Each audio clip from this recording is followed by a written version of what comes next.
Depuis début avril, les violences xénophobes ont semé la peur et la panique en Afrique du Sud. Ici au nord de Durban, à Verlam, des dizaines de ressortissants du Zimbabwe se sont réfugiés près d'un poste de police. Chassés de chez eux, ils ont planté leur tente et réclament la protection des autorités.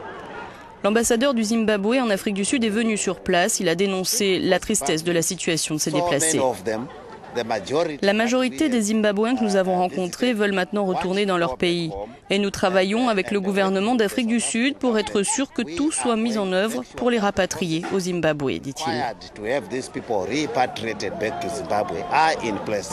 En 3 semaines, 6 personnes auraient été tuées, dont 2 Zimbabwéens, et 5000 personnes auraient fui ces violences xénophobes. Des violences qui depuis 3 jours se concentrent à Johannesburg, la capitale.